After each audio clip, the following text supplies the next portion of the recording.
Live from WRAL News Headquarters in Raleigh, your number one source for local news. WRAL News, coverage you can count on.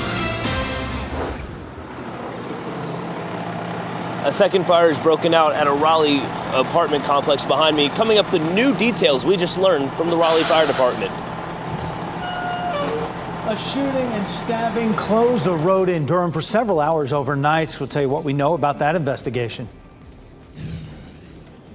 And for the third straight day, we're under heat alerts all across the board. We'll show you how high the heat's going to get and when it finally backs off. Coming up. Plus, former President Donald Trump made his first public appearance since Saturday's assassination attempt. What we can expect for day 2 of the Republican National Convention after he announced his running mate. A lot to get to on your Tuesday morning, 8 o'clock now on Fox 50. Thanks for joining us. I'm Michelle McConaughey. And I'm Jeff Hogan. Thanks for spending the early part of your Tuesday here as we get things rolling. It's already hot out there, you know. Kind of getting used to it, though. Chris Michael's over in the WRAL Severe Weather Center right now with all those dates that are dotting the landscape for heat alerts. Exactly, and you see more and more of those taking up space on this graphic. We've had 11 of the past 27 days where heat alerts have been issued. Yesterday, we had that excessive heat warning. RDU, the heat index hit 112. Right now, already starting out quite toasty out there. You got the clouds over the horizon. Live look from our WRAL tower camera out of southeastern Wake County. Right now, it's 80 degrees and it's only 8 o'clock in the morning. 72 dew point is at the top of the scale. It's really that air you can wear. Once again, that contributes to the heat index getting well above triple digits this afternoon. It's going to feel like 104 to 108. Consider yourself lucky if you see a late day shower or storm. It's going to be pretty isolated out there, but the heat risk continues to stay very high through Wednesday. Thursday, the heat slowly backing off a little bit. High temperature still near 90, and even that is going to feel like a relief. But a stormy pattern setting up here as we head into the later part of the week. Rounds of rain on the way, localized flooding. I'll show you what this does for a cool down coming up in just a little bit. Ken. All right, Chris, we continue to follow this crash that's happened on I-87 in those southbound lanes. Take a look at what I'm talking about. It's really beginning to clear up just a little bit. That congestion was building all the way back to Wendell Falls Parkway just a little while ago. Let's take you outside and show you exactly what we're talking about here. You can't see the crash on this camera, but those are the southbound lanes moving away from us, but you can still see the congestion building as a result of that crash. So keep that in mind if you're heading out this morning. Elsewhere around the triangle, we're also looking at this crash there in the Roseville area. It happened just about an hour ago. It's in Zebulon Road, northbound near Highway 98. Lewisburg Road might be an option for you if you're running into this, but you can see the heavy backup that it's causing right there in that area. Elsewhere, we're seeing some backups on the Beltline and I-40. Take a look at the delay times right now. It's going to take you about 10 minutes extra this morning, so keep that in mind if you're about to head out. Following breaking news this morning as crews are working to put out a fire at a building on Donald Ross Drive in Raleigh for the second time now in 12 hours. 2 firefighters were injured in yesterday's fire, and WRAL's Nick Perlin is live at that scene right now. Nick, as those crews are working to figure out the cause of this fire. Jeff, that's right, but about 10 minutes ago, we just learned new information. The Raleigh Fire Chief did confirm with us that nobody was hurt, which is good news, but still a lot of damage to these buildings behind me. I'm going to step out of the way just so you can get a better look. You can still see Raleigh Fire Department here working to put out the rest of this fire, and you can see just damage to that building in front of me. It looks like the roof is caved in. We also know that there's about 4 or 5 at least apartment complexes on the left that I'm seeing that are melted due to this fire. Now, the fire department did say they're still not ready to call these buildings a total loss, but at this point in time, we're still working. Once we get more information, we'll be sure to update you. Live in Raleigh, Nick Perlin, WRAL News. More breaking news on a shooting and stabbing in Durham. It happened on North Alston Avenue near Liberty Street around 2 o'clock this morning. Video from the WRAL breaking news tracker shows portions of both streets were closed for hours as police investigated there. We are working to learn how many people were involved and if police have any suspect information.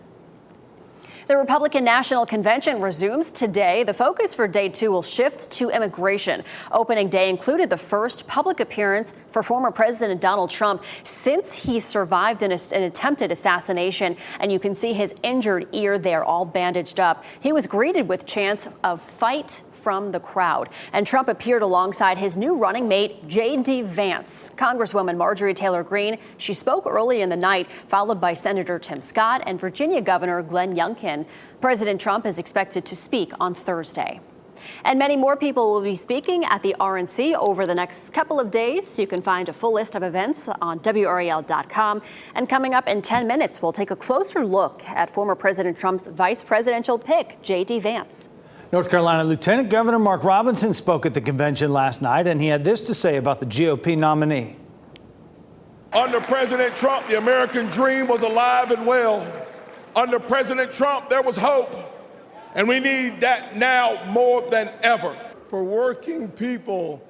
Several lawmakers and governors spoke last night, including South Carolina Senator Tim Scott and Virginia Governor Glenn Youngkin. And President Biden sat down with NBC's Lester Holt for a one-on-one interview last night as the RNC was happening. Here's his response when asked if he has confidence in the Secret Service. Do you have confidence in the Secret Service? Do you feel safe? I feel safe with the Secret Service, but look, and you saw what we did see was the Secret Service who responded risked their lives in responding. They're ready to give their lives to the president. The question is, should they have anticipated what happened? Should they have done what they needed to do to prevent this from happening? That's a question that's an open question. Biden also said that it was a mistake to say he wanted to put a bullseye on Trump, but argued that his rival's rhetoric is the real problem. And Democrats are planning to speak about Project 2025 in Milwaukee this morning. Project 2025 is a 900-page policy that was written by Trump allies in anticipation of a second term. The plan would dramatically overhaul the tax code and create strict abortion restrictions and change many government programs. Members of the DNC will talk about Project 2025 and its implications this morning at 9 a.m. We're learning more about former President Trump's attempted assassination as the FBI says technicians are now working 24 hours a day on the shooter's cell phone and laptop. They gained access to Thomas Crook's phone yesterday. The House Oversight Committee has formally requested documents from the Secret Service as it investigates the assassination attempt. The committee plans to hold a hearing next Monday. Crook's former high school counselor told NBC he was, quote, flabbergasted it was him. The counselor says Crooks was quiet, intelligent, and never got a call from a teacher about behavior problems. Covering Wake County, your child's classroom may soon look a little different. A group is making a new push today to ban cell phones inside Wake County Public Schools. WRAL's Laura Levine joins us live from the Wake County Public School headquarters in Cary. And Laura, this proposal comes as some Raleigh leaders worry about cell phone use and its effect on mental health and academic issues. Yeah, Michelle, well, if you have a smartphone, you may get these notifications that tell you how much screen time you use per week. Well, these concerned parents say the percentage for children is much higher, especially during school hours. So let's take a look at this group. It's members that include former Councilwoman Nicole Stewart, a family doctor, and several others. They are expected to request a district-wide ban at today's meeting. The group is worried about mental health and academic issues stemming from mobile device use. Several counties in North Carolina have already done this, and feedback in those counties indicate students are paying more attention in class. If you've got 3 kids who are on their phone in the classroom, it's distracting the class, and those children's grades are going to suffer. So the best way to think about this is it's a collective action issue, and if we all do it together, we can all stand hard together, firm together as parents, and do the right thing for our kiddos. Currently, Wake Schools lets individual schools determine cell phone policies and enforcement. Many schools ban cell phones from the classrooms, but the policies differ from school to school. The school board will meet here at 5:30, and they're not expected to take any action on this today. Laura Levine, WRAL News, live in Cary. New Title IX regulations will mean changes to Wake County school policies on sex-based discrimination. Later today, the school board will consider several language changes. Those include clarifying that Title IX complaints don't have to be written down and updates to the district's investigative processes. The Biden administration has approved new rules implementing the law that go into effect August 1st. The law bans sex-based discrimination at educational institutions that receive federal funding. 10 minutes after 8 on your Tuesday, Football Hall of Famer Terrell Davis says he was wrongfully removed from a flight over the weekend. Why he says the incident left him feeling humiliated and powerless. Plus, Amazon expected to bring in billions of dollars during Prime Day. Just ahead, how you can keep your information safe from scam artists during the retailer's biggest event. And consider yourself lucky if you get a cooling downpour today, but there's more on the way later this week. I'll show you when the chance for flooding goes up and how much temperatures are going to drop. It's coming up in my full forecast. 8:13 the time right now, so we welcome you back on your Tuesday morning. Already hot out there, not a surprise. Chris Michaels in the WRAL Severe Weather Center right now. Can't catch a break, but we will in a couple days. Exactly, yeah. We just got to be a little more patient. I know it's hard to do with how hot things have been over the past several weeks, but yet again, another heat advisory is in effect for areas in the orange. Check out the purple just east of us. It's another excessive heat warning where the heat index gets to 110 to 115. Just brutal out there. You got a limited amount of time to where you can exercise outside and it actually be safe to do so. Notice by 11 a.m., temperature of 92 degrees, lunchtime temps 94 to 96. Our third straight day of triple-digit heat in the triangle. But again, you factor in that humidity, and it just feels brutal out there from time to time. Here's a look at the heat index, topping out at 106 in Raleigh, Fayetteville. The Sandhills going to be feeling like 110. Roxborough, not exactly much more comfortable. Your heat index today about 103.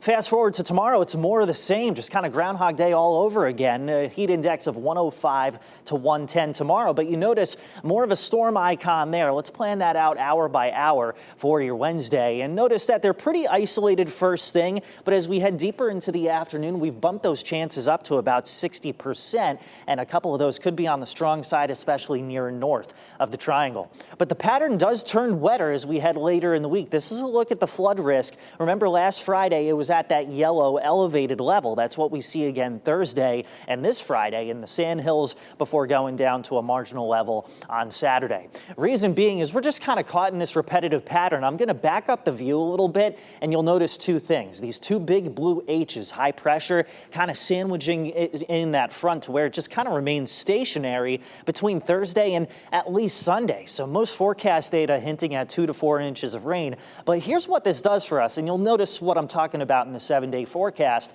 We're looking at 4 straight days below 90 degrees.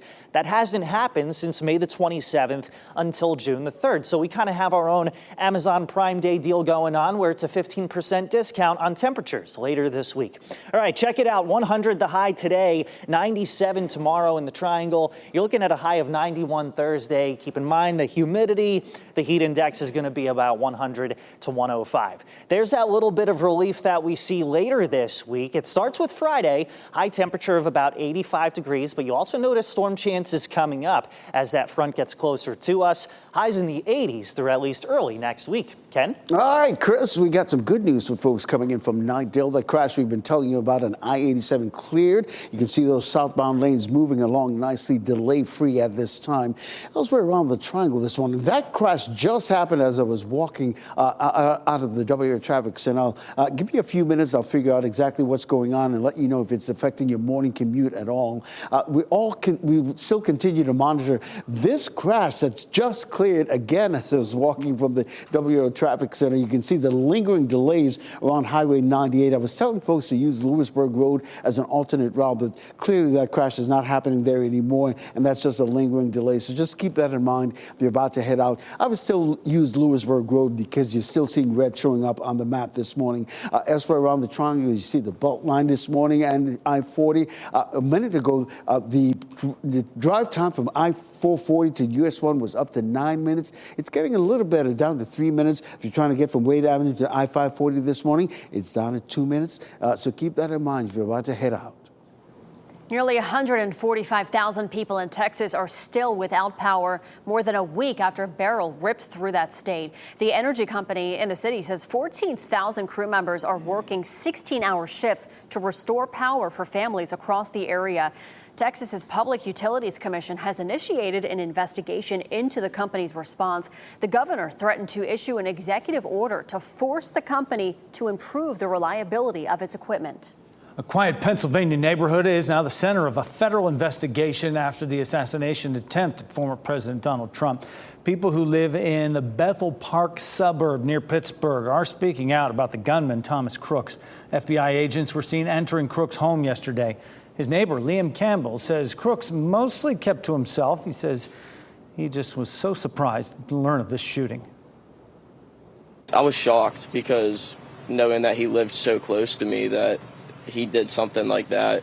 He was just quiet, and I've never noticed anything off. I mean, he was just a normal kid to me, walking around the neighborhood. I mean, he was just a bit odd, that's all. The FBI says Crooks' social media profile contained no threatening language, and they haven't found any history of mental health issues. They say Crooks acted alone, and they have yet to identify a motive. Independent presidential candidate Robert F. Kennedy Jr. will receive Secret Service protection. According to Homeland Security Secretary Alejandro Mayorkas, it comes at the direction of President Biden as a result of the shooting at a Trump rally. Kennedy's father, Senator Robert F. Kennedy, as well as his uncle, President John Kennedy, were assassinated less than 5 years apart. In a post shared to X, RFK Jr. thanked the president for granting him Secret Service protection. And Pro Football Hall of Famer Terrell Davis says he was wrongfully removed from a United Airlines plane. It happened on Saturday on a flight from Denver to California. Davis says he tapped a flight attendant's arm to ask for a cup of ice, and he says the flight attendant shouted, "Don't hit me," in response. After the plane landed, Davis says he was taken off the plane in handcuffs by the FBI. The former Denver Broncos running back said the incident has left him feeling humiliated, embarrassed, powerless, and angry. United Airlines has since removed the flight attendant from duty while the airline reviews the incident. A big question for the Summer Olympics. How will the water quality be for the River Seine, and will it be safe to hold Olympic events in the water? Paris authorities say they will be able to have those events take place. In fact, tomorrow, the mayor of Paris and 2 other city officials say they will swim in the Seine River to show that it's safe. The water is currently being tested daily at various locations around Paris to check its levels of E. coli. It has a history of pollution from sewage overflows, especially during heavy periods of rain. Now, if bacteria levels get too high during the Olympics, the triathlon would then drop the swimming portion, and then the marathon swimming competition will then be moved to an arena. Verizon is facing a multi-billion-dollar lawsuit over copyright infringement. Universal Music Group, Warner Music, and Sony Music all filed a $2.6 billion lawsuit against the company Friday. They claim Verizon ignored customers' copyright violations for profit. All 3 labels say they have sent nearly 350,000 infringement notices to the wireless company since 2020. The record labels say they are entitled to nearly $150,000 per violation. Prime Day kicks off today, and if you're planning to be online hunting for those deep discounts, watch out for scams. 5 on your side's Keely Arthur shows us the pitfalls to watch out for while you shop and after.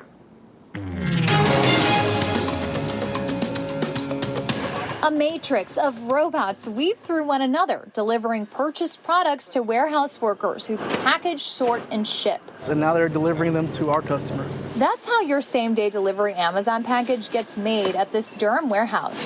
And on Prime Day, things will get even busier. We deliver for our customers about the same amount of packages when it comes to Prime Day, Black Friday, Cyber Monday, and then the week leading up to Christmas.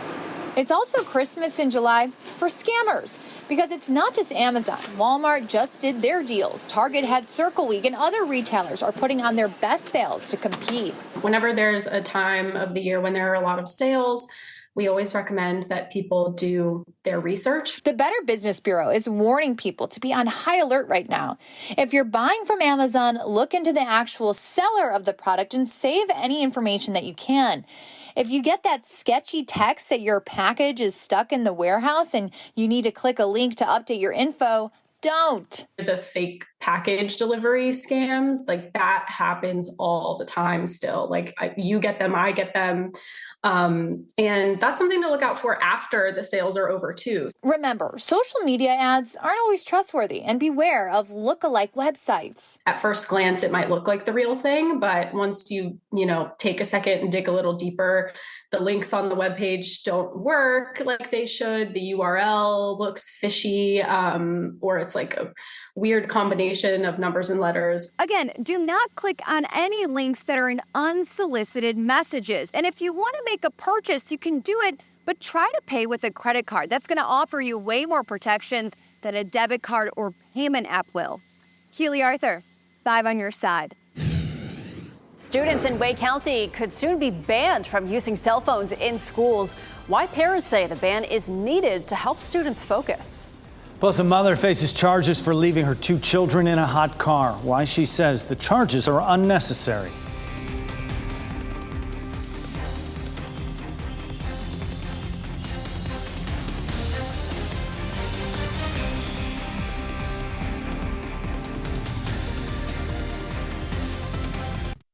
As you get into your car, tune to WRAL News Plus on your radio. In Raleigh on 99.3 FM. In Durham, 96.5 FM. And everywhere on 101.5 HD3.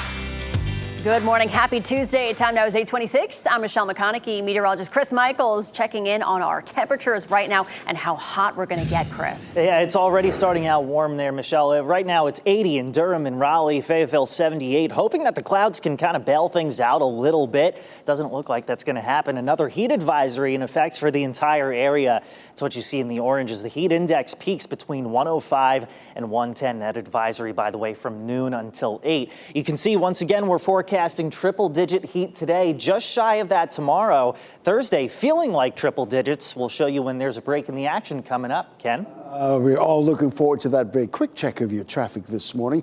We're seeing really the congestion picking up on the north side of the Beltline, and really and truly that north side is just that one lane and getting onto Wade Avenue that spits onto I-40 westbound. The south side of the Beltline, we're seeing some brake tapping going on as well. I'm going to keep an eye on that to make sure that doesn't affect your commute too badly this morning.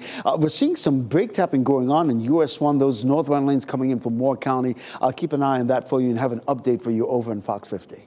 Thanks, Ken. Breaking news. Crews have put out a fire at a building on Donald Ross Drive in Raleigh for the second time in 12 hours. The fire broke out this morning around 6 a.m. You can see the damage left behind after yesterday's fire. Luckily, nobody was hurt. Investigators are working to learn the cause of this fire. And a person is in custody after stabbing a man in Durham overnight. It happened on North Alston Avenue near Liberty Street around 2 a.m. The road was closed for hours. The victim is expected to be okay. We are working to learn what charges the suspect is facing. Next on Fox 50, why parents in Wake County are pushing to ban cell phones in the classroom. And up next on Today, how to start every day empowered.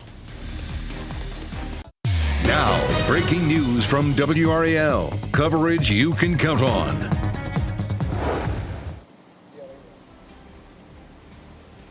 A second fire at this building behind me. Coming up, we'll show you what crews are working to put out.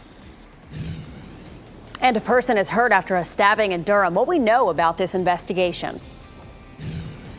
And for the third day in a row, our area is under a heat advisory. We'll show you how long this intense heat is going to last and how much rain we're going to see coming up. Should cell phones be banned from school campuses across Wake County? That's the proposal that a group of Raleigh leaders have for Wake school leaders today. We're diving deep into this proposal and hearing their concerns. And 8:30 is the time right now as we bring you inside the WRAL studios here. And Chris just mentioned the third day in a row. Feels like the third week in a row we've been hanging on to this. I'm Jeff Hogan. And I'm Michelle McConaughey. It's like never-ending heat. It's crazy. It's cool in studio, but outside, not feeling too good right now. And it's only going to get worse. Meteorologist Chris Michaels shows us the chores, the outdoor chores, when you should do it. Not this afternoon. And I feel like we've just been repeating ourselves every day. It's only going to get worse, right? So we start out this morning, probably the best time if you have the chance to get outside and take care of some of those chores. Midday is iffy just because we've kind of gotten used to this sort of heat, but it gets dangerous by the afternoon as we see that heat index getting well into the triple digits. Live look at downtown Apex where things are bustling right now. the heat index is 84. Notice by 11 a.m. and by lunchtime, it gets closer to triple digits out there and well exceeds that heading into the afternoon. Only thing that could bail us out in the 11th hour is maybe some clouds coming in from the north and west. You see that near Danville and Greensboro, so we'll keep tabs on that. Regardless, very sticky day. You see the heat risk is at that extreme level like it was yesterday, but it gradually goes down here as we head later in the week and into the weekend. That is as rain chances come up. This system just doesn't really move, and it's going to pour rain on us at times late this week into the weekend. Going to show you how much rain we expect and how much things cool off coming up in just a bit. Ken? All right, Chris, we look forward to that. Checking your commute this morning. Boy, things have definitely picked up all along our major thoroughfares this morning. We're talking the Beltline, I-540. Even over in Durham, you see the I-885 in both directions this morning. Just a minor disabled vehicle to tell you about. That's Creedmoor Road in the northbound lanes, not far from Millbrook Road. A little while ago, that was causing some bumper-to-bumper traffic. But right now, you see it's clearing up, and probably that disabled vehicle is off to the side of the road. So just keep that in mind if you have to navigate that section of the area. Well, elsewhere around the triangle, let's take you outside and show you what's going on with the Beltline. This is the northern side of the Beltline. That's the troubled spot. That one lane right there, people are trying to get onto Wade Avenue and eventually onto I-40 westbound. It's just one lane, so that's why you're seeing the red showing up there on the north side of the Beltline. Over on the south side, you can see, well, this is an entertaining sight. The westbound lanes coming toward us, really moving this morning. We've been looking at those drive times on I-40 in terms of delay. Really, it's really come down to like 4 minutes. You're trying to get from the Beltline to US 1, but that Wade Avenue to I-540 just adding about 4 minutes to your commute this morning. Thanks, Ken. Breaking news, a fire broke out at a building on Donald Ross Drive in Raleigh for the second time in 12 hours. Crews were able to put out the fire about 30 minutes ago, and WRAL's Nick Perlin is live at the scene right now. Nick, this was a huge scene earlier. That's right. Obviously very tame now. We do know Red Cross is here to help people whose complexes were damaged. But I want to get out of the way just to show you that damage. And you can see that building straight ahead. It looks as though the roof caved in during that fire. And a little bit to the left, you can see some of those apartment complexes on the side badly damaged in this fire. Now, the good news from Raleigh Fire Department is we did learn that nobody was hurt in this fire. But we're still trying to find out what exactly caused this fire. And they're still working right now to figure out if those buildings are a total loss. They're still not sure at this point in time, but still a very difficult situation with two fires happening here within the span of 12 hours. We're going to keep working to find out more information on what caused these fires. Once we have that information, we'll be sure to update you. Live in Raleigh, Nick Perlin, WRAL News.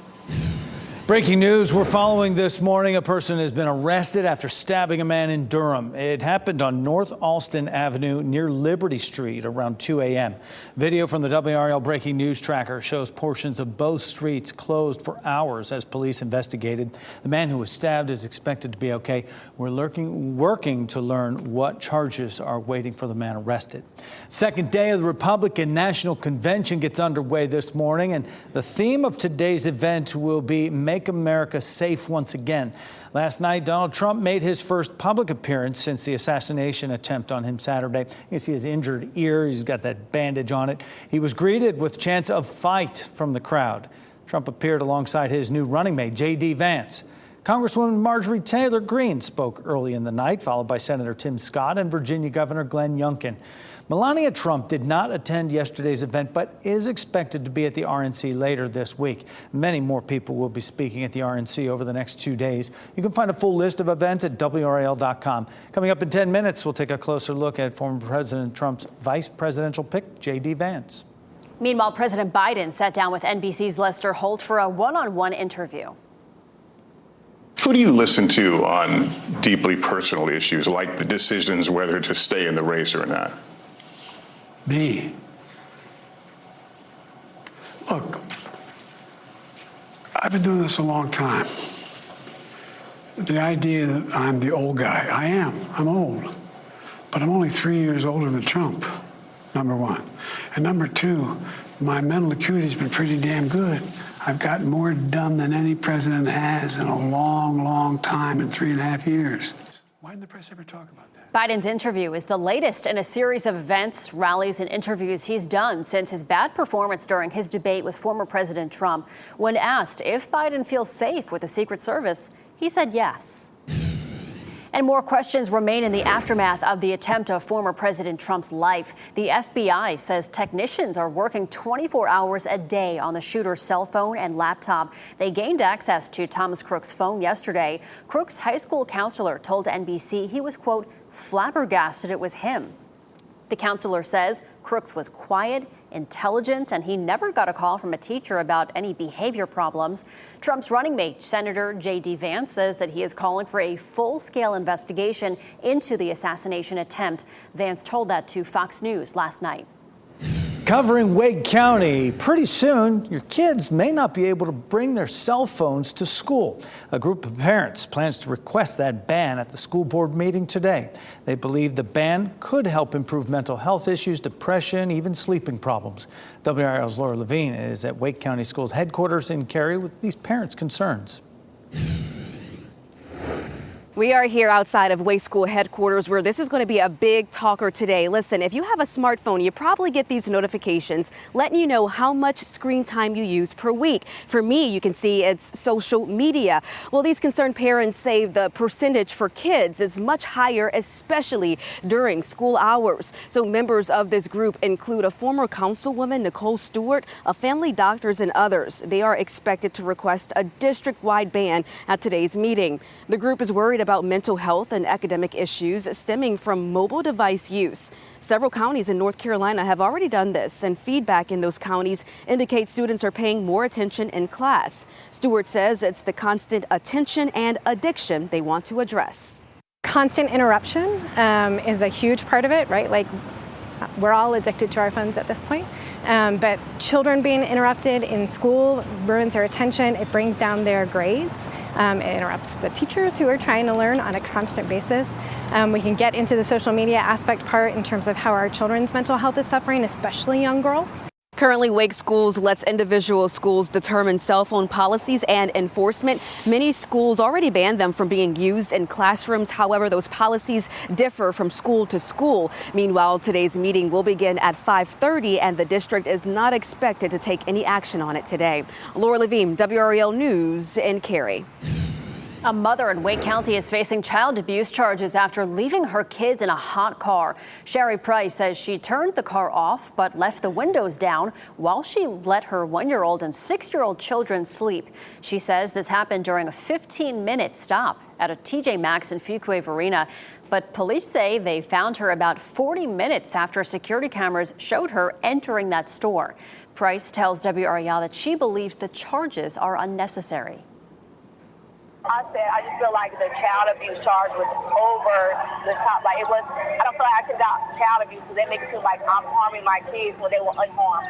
There was absolutely nothing wrong with it. Does she only have the 2 kids? Price's mom says the kids are okay and she's keeping them for now. A Duke emergency physician says kids are not as good as regulating their body temperatures as adults. He says your body can start shutting down if you overheat. This morning, the State Board of Elections could decide the fate of 2 potential candidates for president. Cornel West and Robert F. Kennedy Jr. are asking to be on the ballot in North Carolina this year. The Elections Board has so far resisted them. That decision divided the board right along political lines. Republicans wanted them on the ballot, but the board's Democratic majority delayed the decision. Polls show Kennedy and West could cut into Biden's support if they're allowed on the ballot. The Elections Board is expected to vote this morning on whether to allow them. Democrats are planning to speak about Project 2025 in Milwaukee this morning. Project 2025 is a 900-page policy written by Trump allies in anticipation of a second term. The plan would dramatically overhaul the tax code and create strict abortion restrictions and change many government programs. Members of the DNC will talk about Project 2025 and its implications this morning at 9 a.m. Many people are talking about the national anthem during Major League Baseball's Home Run Derby. Why the performance had many people turning their heads. Turning the channel, maybe, too. Plus, one of Netflix's hit series is almost done filming. We are getting a behind-the-scenes look at the final season of Stranger Things. And as we head to break, here's a look in Wilson at the whirly gigs. Just ahead, meteorologist Chris Michaels tells us when we can get a break from some of this extreme heat.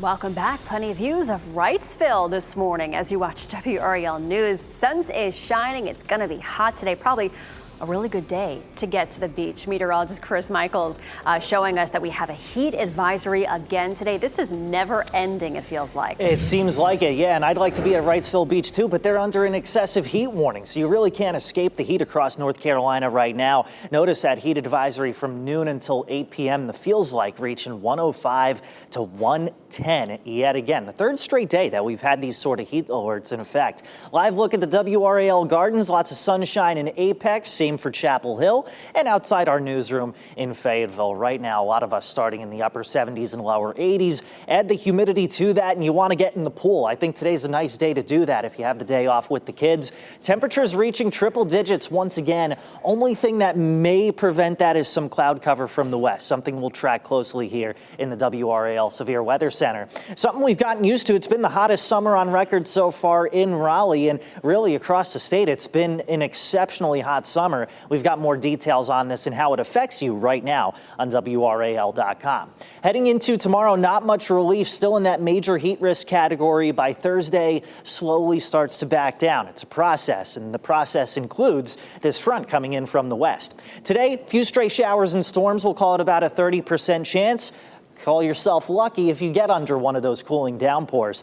Once that front gets closer to us, it takes the heat, it takes the humidity, wrings it out like a wet towel. So we see the increased chance for showers and storms tomorrow coming in out of the west, mostly after 2 or 3 p.m. And a couple of those could be on the strong side, especially from the triangle northward. Then that front camps out with us and it delivers quite a bit of rain. This is the cumulative rain between midweek heading into the weekend. Most forecast models showing at least 2 inches. Reason being is this system just camps out. It's being blocked by 2 areas of high pressure. So that pattern is going to remain stagnant for us, which means it's a wetter pattern, but it also means a longer break from the intense heat. We actually have 4 straight days below 90 degrees for the first time since late May, early June. And you see that here in the 7-day forecast. So just got to get through today and tomorrow before things gradually start to improve for us.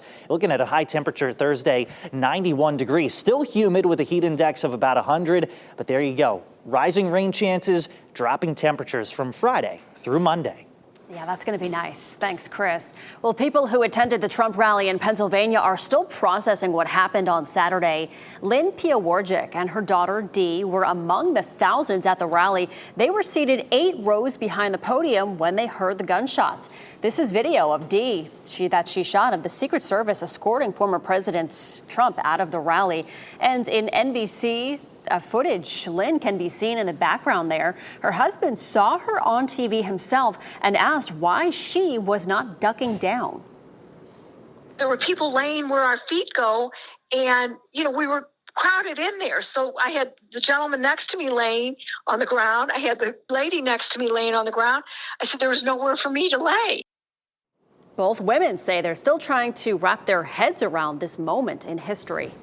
A federal judge has dismissed the classified documents case against Donald Trump, but it's already being appealed. Judge Aileen Cannon said the appointment of the special counsel in this case, who was Jack Smith, violated the Constitution. She used an argument laid out by conservative Justice Clarence Thomas in a recent Supreme Court ruling. Smith had charged the former president of mishandling top secret documents after leaving the White House. Last night, a spokesman for the special counsel's office said the Justice Department has approved plans to appeal. Trump picked Ohio Senator J.D. Vance to be his new running mate. Vance is 18 months into his first term as U.S. Senator. He was elected in 2022. He's a military veteran who is deployed to Iraq. He went to Yale Law School, wrote a best-selling memoir, then set his sights on politics. Vance is largely aligned with Trump's political beliefs, like opposing abortion rights and aid for Ukraine. Last night, the Biden campaign blasted the nomination, releasing a statement that reads in part, Donald Trump picked J.D. Vance as his running mate because Vance will do what Mike Pence wouldn't do on January 6th. bend over backwards to enable Trump and his extreme MAGA agenda. If they win in November, Vance would be the third youngest vice president in history.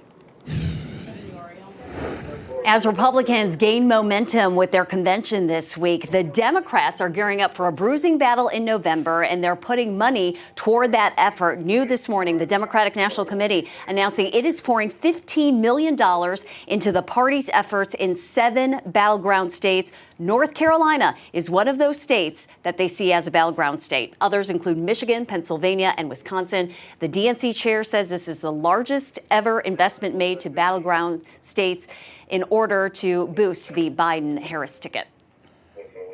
Today's your last chance to visit BU Cafe's Boxyard RTP location. The Durham coffee staple is closing that location later today. This comes less than a month after BU closed its longtime brick and mortar location on Main Street in Durham. The company says the decision was necessary as they continue to restructure after the pandemic.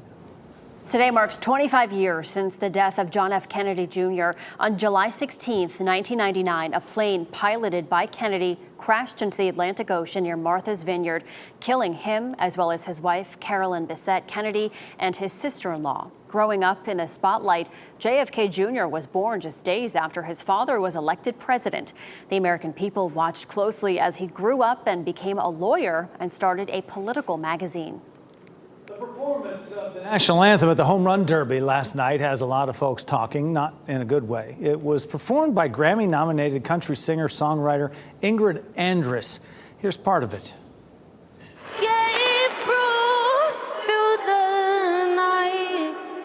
That our flag was still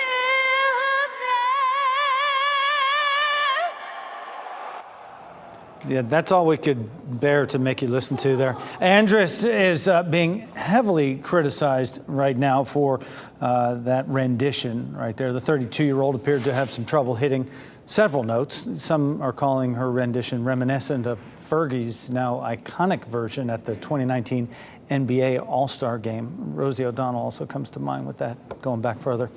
Los Angeles Dodgers outfielder Teoscar Hernandez is the 2024 Major League Baseball home run champ. Hernandez hit his 14 home runs in the final round, edging out Kansas City Royals shortstop Bobby Witt, who had 13 home runs and on his last swing hit the top of the center field wall. Almost tied it. He is the first Dodger to ever win the Derby. Major League Baseball's All-Star Weekend concludes tonight with the All-Star Game between the National League and the American League. You can watch that on Fox 50 tonight, 8 o'clock. Hopefully the national anthem will be better tonight. A Netflix hit series is giving fans a behind-the-scenes look at its last season, and Kate Winslet portraying a legendary war photographer. Here's Ashley Dvorkin with that and more in the Hollywood Nation. Camera set. Stranger Things teases Netflix reboots Terminator, and Kate Winslet captures the horrors of combat in the Hollywood nation. Ready to go? Kate Winslet goes to war in today's first looks. The new trailer for the biopic Lee gives an extended look at the Oscar winner as legendary war photographer Lee Miller, who was the only female correspondent to follow the Allied troops during World War II. It arrives in theaters September 27th. This isn't what you think it is. Netflix released the trailer for its animated series Terminator Zero. The 8-episode show is part of the Terminator universe, but centers on new characters. It takes place between two timelines, 2022 and 1997, and follows a resistance fighter who travels back in time to change the fate of humanity. This series starts streaming on Judgment Day, August 29th. This is day one On Stranger Things 5. The streaming giant also released a behind-the-scenes look at the making of the 5th and final season of Stranger Things. The video teases what's to come and reveals the show is halfway done with filming. In addition, Nell Fisher, Alex Bro, and newcomer Jake Connolly have joined the cast, along with previously announced cast member Linda Hamilton. I love this show so much. In Hollywood, Ashley Dvorkin, Fox News. You just remember why you're doing it.